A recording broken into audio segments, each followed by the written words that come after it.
என்ன ராஜா, எந்த கோட்டையை பிடிக்க இந்த யோசனை? கோட்டை விட்டதுனால வந்த யோசனை. என்ன சொல்றீங்க?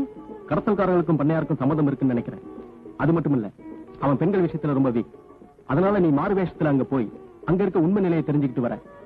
நானும் மெட்ராஸுக்கு போய் அங்க இருக்கிற சீக்கிரத்தை தெரிஞ்சுக்கிட்டு வரேன். அவ்வளவுதானே? Don't worry. சாந்தி, ரொம்ப கேர்ஃபுல்லா நடந்துக்கணும். இல்ல என்கிட்ட எவனும் வாலாட்ட முடியாது. நான் கூட. Don't be chilli. பை. என்ன முருகா, மருந்து சாப்பிடுறியா? டாக்டர் உடம்ப பத்தி இப்ப என்ன சொல்றாரு? எல்லா சோதனையும் செய்து பார்த்தாருங்க. ஆனா பார்த்துட்டு இது உடம்போட பிறந்த வியாதி, எப்பவுமே போகாதுன்னு சொல்லிட்டாருங்க ஏஜமா. ஆனா மருந்து கொடுத்திருக்காரு, சாப்பிட்டுக்கிட்டு வாரு. அப்படியா முருகா? இந்த அதை வச்சு நல்லா இருங்க. எவ்வளவு பணம் வேணாலும் நான் செலவு பண்றேன். ரொம்ப நன்றி ஏஜமா. இந்த ஏழைக்கு மேல இவ்வளவு கருணை காட்டுறீங்களே, இதுக்கு நாங்க என்ன கைமாறு செய்ய போறோமோ? அப்படி எல்லாம் சொல்லாதே முருகா. எங்க குடும்பத்துக்கு பரம்பரையா உழைச்சிருக்கிற, அதை நான் மறக்கல. என்னால உனக்கு என்ன உதவி வேணாலும் செய்ய கடமைப்பட்டிருக்கேன்ப்பா. பக்கத்து வீட்டுல குழந்தை போயிட்டு வரேங்க. என்னங்க ஆச்சு முருகா? இவரை காப்பாத்து.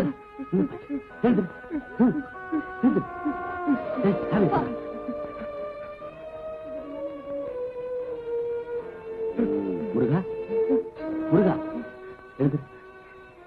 எழுந்திருப்பா. பயப்படாது, ஒண்ணும் இல்ல.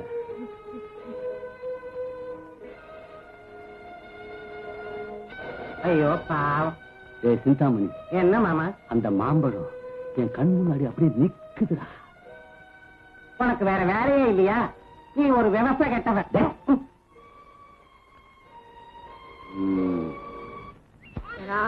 சாப்பிடியா? சாப்பிடுறா சாப்பிடுறா. ஏண்டி புள்ளைக்கே சோத்த ஊட்டிட்டு இருக்கிறிய, பசியோட ஒருத்த வேலை செய்யணும் எனக்கு போடப்படாதா? ஏன் சோறு சோறுன்னு அலையிற? கந்தசாமி ஆபீஸுக்கு போன முதல்ல அவருக்கு துணியை தச்சு கொடு. அதான் அவரே வராரு. அதே துணியெல்லாம் ரெடி பண்ணிட்டாப்பா? எத்தனை தடவை வீட்டுக்கு அலையிறது? கோச்சுக்காதீங்க, உங்க துணியை தான் ரெடி பண்ணிட்டு இருக்கேன். செத்த உட்காருங்க, கொடுத்து அனுப்புறேன். நான் என்ன உன் வீட்டுல உட்கார்ந்து வந்திருக்கேன். உட்காரியா?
நம்ம ரெண்டு பேருக்கு மத்தியில அனாவசியமா ஒரு கொலைக்கு ஆளாக்கிட்டியே.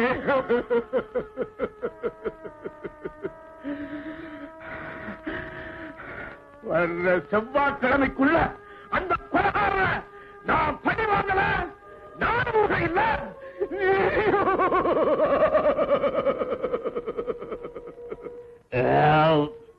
சிந்தாமணி, இன்னைக்கு சாப்பாடு ரொம்ப முருகா. ஏன் இப்படி ஓடி வர்ற? என்னாச்சு? அதை ஏவாயால எப்படியே சொல்லுவேன். யாரோ பாவிங்க என் சம்சாரத்தை கெடுத்து கொலை பண்ணிட்டாங்களே. ஊர்ல நடக்கிற கொலைகளுக்கெல்லாம் நியாயம் கேட்டு சொன்னேன்.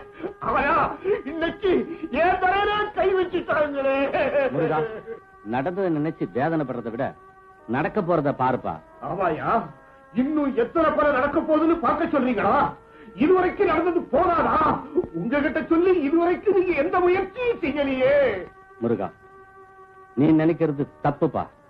நானும் பெரிய பெரிய அதிகாரிலாம் பார்த்து சொல்லிட்டேன். அவனும் ஒவ்வொரு கொலையும் சாமர்த்தியமா செஞ்சுட்டு தப்பிச்சிடுறான். அந்த கொலகார பாவி மட்டும் என் கையில கிடைச்சிருந்தா அவனை அக்கு வேற ஆடி வேற கிடைச்சிருப்பேன். தப்பு செய்யறவங்களுக்கு தண்டனைய அரசாங்கம் கொடுக்கும். அதே தப்ப நாம பண்ணக்கூடாது. பொண்டாட்டி இழந்து தவிக்கிறவனுக்கு தான் தெரியும் அந்த வேதனை. உங்ககிட்ட சொல்லி இது எந்த பிரயோஜனமும் இல்ல. நியாயத்தை எங்க போய் பேசணுமோ அங்க போய் பேசிக்கிறேன். வரேன். மாமா, முருகன் போற போக்க பார்த்தா எனக்கு பயமா இருக்குது மாமா. இதுல பயப்படுறதுக்கு என்னடா இருக்கு? ஆமா, கண்ணா பின்னா குடிச்சு விட்டு கருப்பு ட்ரெஸ்ஸ போட்டுக்கிட்டு நிதானம் இல்லாம எதையாவது செஞ்சிருவ. போலீஸ் கிட்ட மாட்டிக்கிட்டா யாரு உள்ள போறது?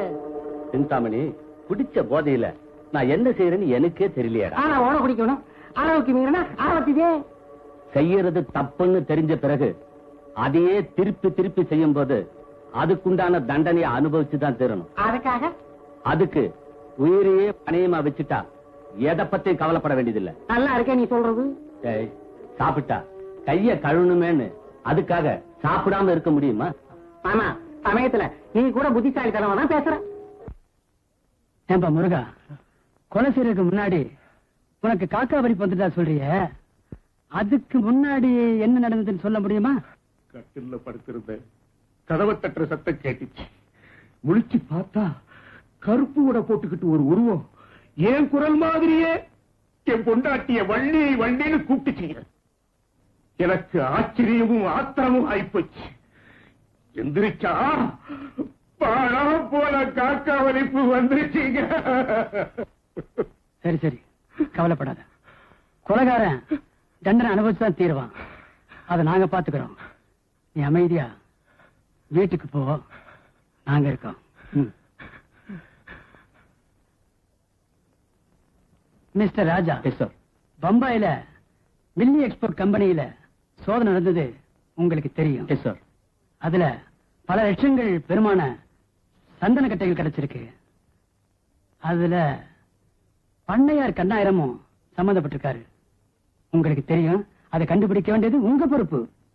எக்ஸ்கியூஸ் மீ சார், முதலா கொலை செய்யப்பட்ட ஃபாரஸ்ட் ஆபீசருடைய டைரி அவங்க டிபார்ட்மெண்ட் மூலமா நமக்கு கிடைச்சிருக்கு.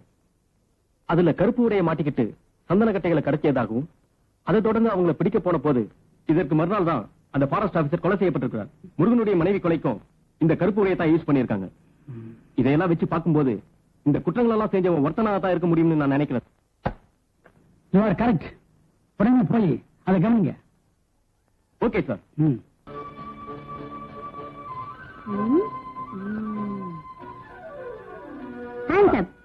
தப்பிக்க நினைச்ச சுட்டுடுவேன்.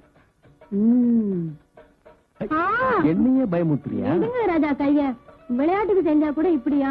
கைய எப்படி வலிக்குது தெரியுமா? ஆமா, பயந்துட்டீங்களா? பயமா எனக்கா? ஆமா, போன காரியம் சக்சஸ் ராஜா. நீங்க சொன்ன மாதிரியே அவன் ஒரு பொம்பளை குறிக்குதான். அது மட்டும் இல்ல, சந்தன கடத்தல்ல அவனுக்கு சம்பந்தம் இருக்கு. எப்படியோ காரியத்தை கச்சிதமா முடிச்சுட்டேன். வேஷமும் கச்சிதமா புரிஞ்சிருக்கு. ஆமா, நம்ம ஆளுக்கு எத்தனை குழந்தைங்க சொல்லு பாப்போம். கல்யாணம் ஆகாமலேயே கை குழந்தைக்கு ஏற்பாட. கன்னி பொண்ணு பக்கத்துல இருக்கும்போது கை குழந்தைக்கா பஞ்சம்? போங்க, எப்பவும் இதே நினைப்புதானா? நினைச்சு என்ன பண்றது, செயலாக்க முடியலையே. ஆசைய பாரு, ஆசையா எடுங்க.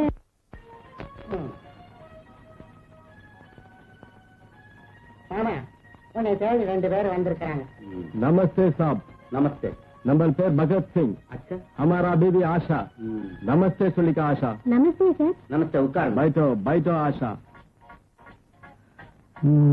குச்சி ஷோக்காவே இருக்கு. ஆமா, நீங்க நம்ம பம்பாய்க்கு மேல் பில்லி எக்ஸ்போர்ட்ஸ்ல இருந்து வரோம். அடட, நீங்க அங்கிருந்து வர்றீங்களா? வியாபாரம் எல்லாம் எப்படி இருக்கு? बहुत अच्छा நடக்குது மிஸ்டர் பன்னியார். अच्छा. பன்னியார்? பன்னியார் அதான் மிஸ்டர் பன்னியார். நம்மளுக்கு இமீடியட்டா 1 crore சந்தன கட்டை தேவைப்படுது. அந்த பிசினஸ் முடிஞ்சா நம்மளுக்கு நல்ல லாபம் கிடைக்குது, நம்மளுக்கு லாபம் வரான். அதனால நம்ம டாடி நேரா போய் இந்த பிசினஸ் முடிக்க சொல்லிச்சு. இந்த பெட்டியில பணம் எல்லாம் இருக்குது, எடுத்துக்கோங்க பன்னியார். பாஸ், லட்சுமி தேடி வந்திருக்கு, எடுத்துக்கோங்க. சிங், சரக்கு கிடைக்க இன்னும் 2 நாள் ஆகும். அது வரைக்கும் நீங்க நம்ம அவுட் ஹவுஸ் பங்களா தங்கி ரெஸ்ட் எடுத்துக்கங்க. தாஸ் ரொம்ப நல்லவன். வர செவ்வாய்க்கிழமை நரிமேட்ல வச்சு தாஸ் உங்ககிட்ட சரக்கு ஒப்படைப்பான். அச்சா, அப்போ நம்ம ரெஸ்ட் எடுக்கலாம். சிந்தாமணி, உங்களை கூட்டிட்டு போ. அதுக்கு தானே நான் இருக்கேன்.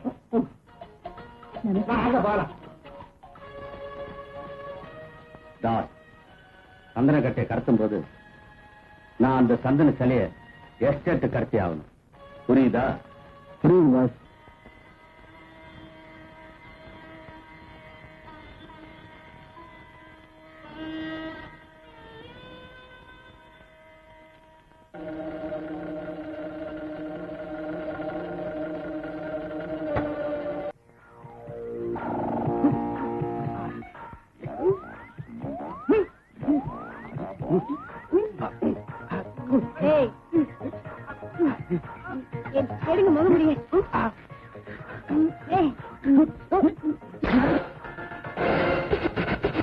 சிந்தாமணி,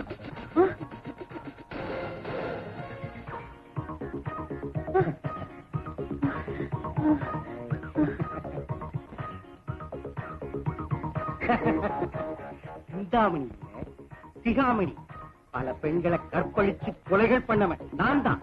பண்ணையார் கண்ணாயிரப்பிச்சனா அவன் சாராயம் குடிக்கும் போதெல்லாம் தூக்க மாத்திரையும் கலந்து கொடுத்து அவனை தூங்க வச்சுட்டு அவனோட கருப்பு உடைய நான் கலட்டி மாட்டிக்கிட்டு எல்லா பெண்களையும் கற்பழிச்சு கொலைகள் பண்ணினவன் நான் தான்.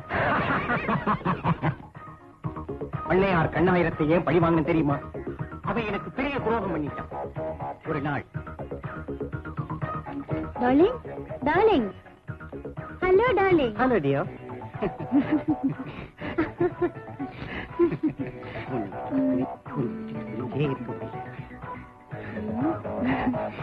எப்போ பார்த்தாலும் இதேதானா? சிகாமணி, உட்கார் கண்ணாயிரம்.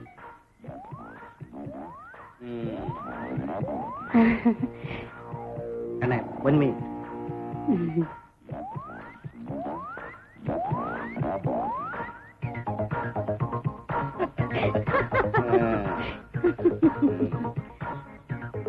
கண்ணாயிரம், போலாமா? வரேன். பாய். வெளியூருக்கு புறப்பட்டவன் என் மனைவியோட ஞாபகம் வர உடனே திரும்பி வந்தேன்.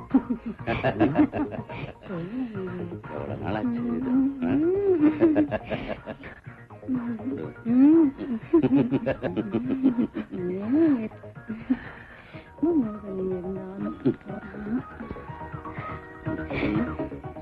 இது?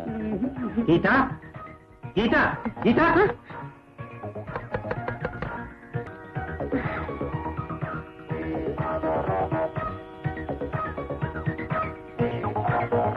கட்ன புருஷனுக்கு துரோகம் பண்றவன் புரியுதுதான்.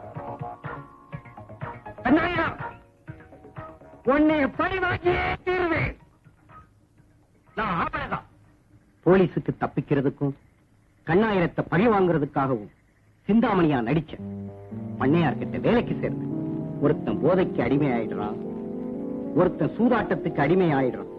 ஆனா நான் பிறவியிலேயே ஒரு செக்ஸ் அடிக்ட், ஐ மீன் காமத்துக்கு அடிமையானவன். அப்படி இருந்தாலும் என் மனைவியை தவிர எந்த பெண்ணையும் நினைச்சதில்லை. அவன் மேல் உயிரையே வச்சிருந்தேன். என் மனைவியை கொலை செய்த நேரம் வரும்போதெல்லாம் எனக்கு பெண்ணாசியும் கொலைவரியும் சேர்ந்தே வரும். கல்யாணம் ஆன பெண்கள் எல்லாருமே என் மனைவி போலதான் இருப்பாங்கன்னு நினைச்சு தப்பு கணக்கு போட்டு கொலைகள் செய்து நான் நினைச்சது தப்புன்னு தெரிஞ்ச பிறகு ரொம்ப வேதனைப்படுறேன். காலமும் நேரமும் என் பக்க சாதகமா இருக்கு. தப்பிச்சிட்டேன். ஏன் எல்லா உண்மைகளையும் வெளியே சொல்ற தெரியுமா? இனிமே இந்த உண்மை வெளியே தெரியாது. ஏண்டா என் துப்பாக்கி பசிக்கு இரையாக போறீங்க.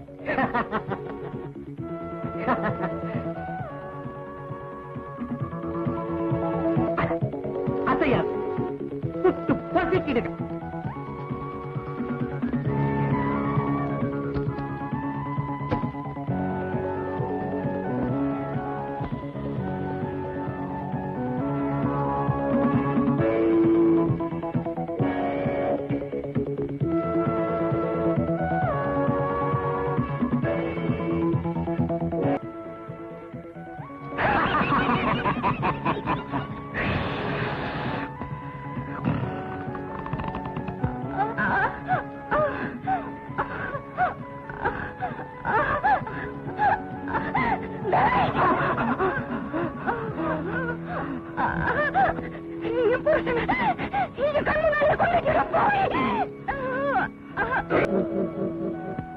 என் வாழ்க்கையை பாழாக்கணுங்க. உயிரோடு இருக்கக்கூடாது. உயிரோடு இருக்கக்கூடாது. ஊர்ல உள்ள பெண்களுக்கெல்லாம் பூவை கொடுத்து அந்த பூவையை பறிச்சு போய்